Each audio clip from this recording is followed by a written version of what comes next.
Hi, thank you for joining this mini webinar. It's going to be really crisp and short to the point webinar. Before we get into the presentation, let me just take a couple of minutes to introduce myself. I am CA Nrajca, Chartered Accountant by qualification, a teacher, trainer by passion. I started my career as a banker, credit analyst with State Bank of India. Worked for a period of 4 years. In very short period, I had the opportunity of becoming team leader credit processing cell. So worked on 250 plus projects. It's 5,000 crore plus size. Then came out and started my CA practice. Had my practice for a period of 7.5 years.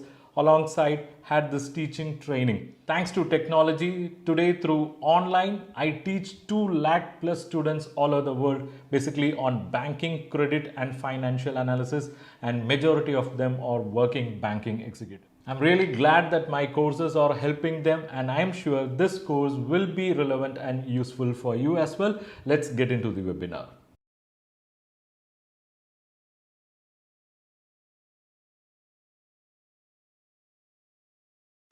In this section, we'll talk about term loan appraisal.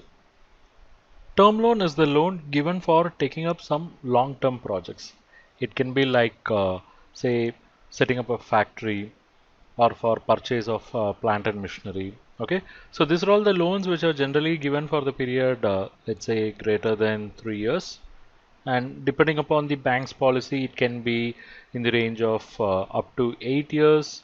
Some banks goes up to 10 years, and in case of infrastructure projects, it goes even up to 20 or 25 years as the case may be. Okay, so when you put up a proposal for loan, especially for term loan, you will carry a synopsis or say executive summary capturing very vital details of that project. Okay, that's what we are going to see in this session. That is, first there will be something known as executive summary. That executive summary will capture what the proposal is, that is, what is the amount of term loan you are proposing, then for what purpose this loan is being taken. Okay, is it for acquiring land and constructing building, or is it for purchasing plant and machinery, is it for setting up a factory? What is the purpose? That gets captured here, and this is coming under executive summary, right? Then key parameters related to the project which are going to be taken up with the loan, term loan, will be captured here. That is, what is the cost of the project, what is the tenor of the loan, what is gross average DSCR, and what about the security margin. Okay, so these four will give the overall view, or let's say bird's eye view of a project. When it comes to cost of a project, how much of this project is funded by debt, how much is being funded by equity?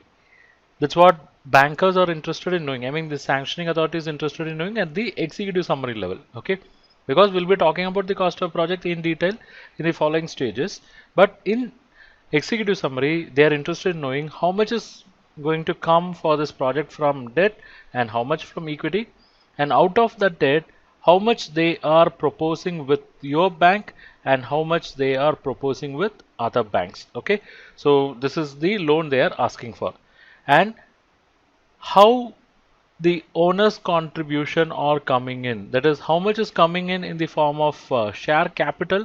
Okay, how much is coming from internal accruals.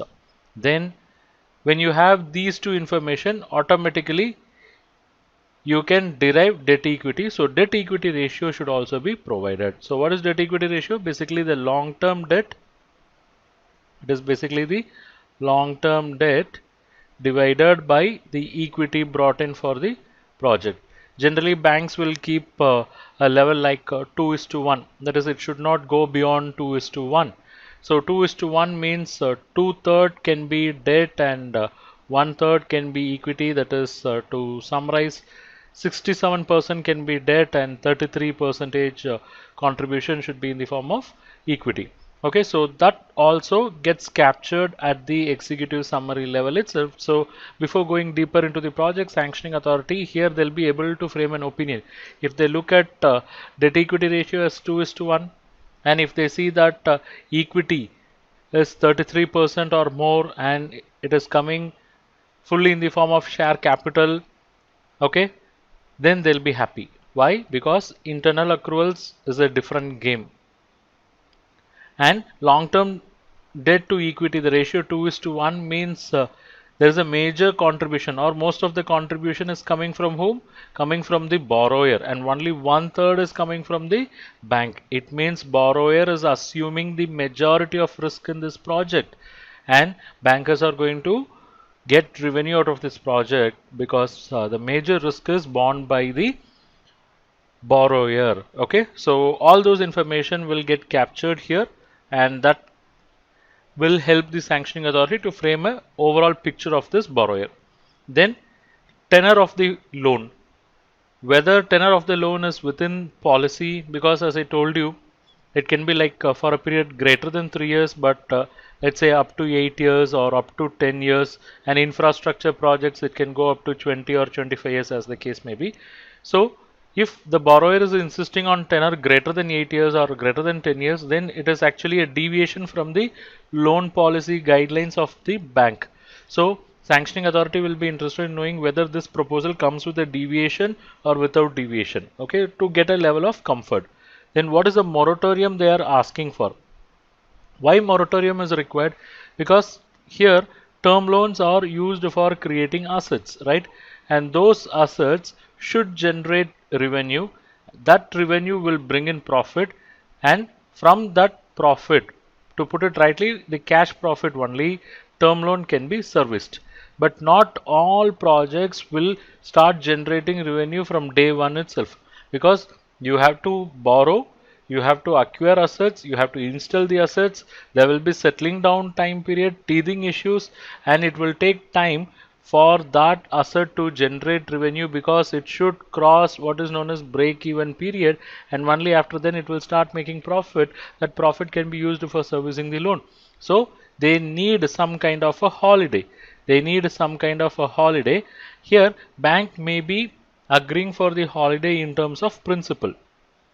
Okay, bank may say, okay, take the loan for up to 6 months. You need not pay any principal, pay only interest. Pay only interest. It means here this is the moratorium, that is holiday, principal holiday period given to the borrower. Okay, so what is the moratorium? That should also be captured. Then sanctioning authority will be interested in knowing what is the gross average DSCR, because this is what going to measure ultimate repayment capacity. This is what going to measure ultimate repayment capacity. We'll be having dedicated sessions on gross average DSCR, but to put it simple, it is basically the cash accruals available for servicing the loan divided by repayment obligations. So when I say cash accruals, how this cash accruals is derived? It is basically profit after tax minus dividend plus depreciation plus interest on term loan. Please note, I am deducting dividend here because profit available after paying to the shareholders, only that should be taken, and that is added with depreciation being a non-cash item, and that is added with interest on term loan only. Interest on working capital is not taken into consideration, interest on term loan, and that is divided by repayment obligation, which is nothing but interest on term loan plus term loan principal installments. Okay, so when you divide this, you are going to get some number, and that's what we call as DSCR. So this is the DSCR for each and every year. So we call this as gross DSCR. It will be calculated for each and every year, and let's say the loan tenor is 8 years. Then what you will do, you will take the numerator for all the 8 years, you will also take the denominator for all the 8 years. So total of, let's say, 8 years numerator, total of 8 years denominator, you will arrive at a DSCR, and that DSCR is what we are going to call as gross average DSCR. Each and every bank will have certain level. In general, gross average DSCR is expected at around 1.75. Okay, some banks will go to the extent of 1.5, and even some private sector banks, they go even up to the level of 1.3, 1.10 and all. But 1.75 is the most conservative level. The reason being, you get 1.75 when your numerator is, let's say, 175 and denominator is 100. This is the level where you get 1.75. It means out of 175, you are going to use 100 for repaying principal and interest. It means you are left with 75. Why the 75 should be left? This is required because this money should go as net working capital for supporting the working capital margin of the business. Okay, at the cost of term loan, you cannot compromise working capital margin. That's why banks prescribe levels like 1.75. Okay, next comes security margin. That is, sanctioning authority will be interested in knowing what will be the security margin, mainly the average security margin available throughout this loan period. Let's say the loan given is 50 and the assets available against this loan is 100. It means you have a security margin of 50. This is in year 1. In year 2, the asset value 100, because of depreciation it is becoming 90. Okay, and your term loan outstanding is also coming down. Let's say 50 is becoming 45. So what is the security margin you have now? 45. Now what I'm going to do, this is the security margin I had 50. 50 on 100. If I express in percentage, security margin is 50%. Here this 45 on 90. Luckily here also we are getting the same. 45 on 90, security margin is 50%. Let's say third year. Third year, this is becoming 85 and this is becoming 40. So 85 minus 40, you still have 45 as security margin. 45 on 85, this is greater than 50%. Like that you will be calculating for each and every year, and eventually you will be taking the average of this. That's what we capture here as average security margin. We capture that here as average security margin. So these are all the key parameters, and by looking at this, sanctioning authority will be able to get a overall picture of the key issues or key parameters of this project. Thank you so much. We have come to the end of this webinar, and I'm sure you would have really derived value from this short and crisp webinar. If you wish to continue this learning journey, I have an amazing opportunity for you. I have published several courses on banking and financial analysis area, each course costing 2000 rupees. But for you, I'm going to give you a special offer. Here we go. Banking credit courses bundle. This includes course number 1, banking credit analysis process. It's a comprehensive course with 200 plus lectures. It covers financial analysis, working capital, term loan, LC, BG. It's a comprehensive ever course. Then we have course number 2. That is how to carry out financial analysis as a banker. This is going to focus exclusively on financial ratio analysis, cash flow analysis and fund flow analysis. Then comes course number 3, how to carry out term loan appraisal and analysis as a banker. It's a comprehensive course focusing on the technical aspects around project finance and term loan. These are all the topics. Then comes course number 4, how to prepare CMA report for bank loan through 8 sections. This course will take you through entire CMA report preparation process for bank loans.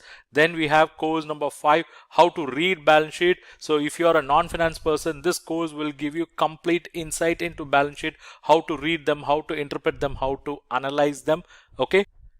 Then we have course number 6, how to read CIBIL report. By taking this course, you will get a complete picture of CIBIL report reading process. Then we have course number 7, how to prepare cash budget for bank loans. This course will help you to understand the concept of cash budget, which is widely used in short-term lending like auto credit facilities, letter of credit and all. So far I have introduced 7 courses of 1999 each. It means 7 courses of value 13,993, but you are going to get it only for 2,599, and it is not yet over. I'm going to give you some more bonus.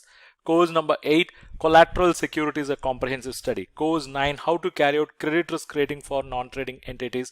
Course number 10. In this course, you will learn banking credit analysis through various case studies. So now it is 10 courses of value close to 20,000, but you are going to pay only 2,599. It is not yet over. Some more bonus. Course number 11, How to read audit report. Course 12, this focuses on letter of credit, and course 13 focuses on financial analysis in very short duration. So you have 13 courses of value close to 26,000 rupees, but you are going to get it for just 2,599. So it is basically 7 main courses, and you are going to get another 6 complimentary courses, 6 courses as bonus. So overall it is 13 courses of value close to 26,000 rupees. It's 1,500 plus lectures. You get lifetime access for all these pre-recorded courses. You can access them in desktop, laptop, mobile, iPhone, iPad, and the overall cost is around 26,000, but you are going to get it only for 2,599. So this is a once in a time opportunity for you. Enroll now. I'll see you inside the course.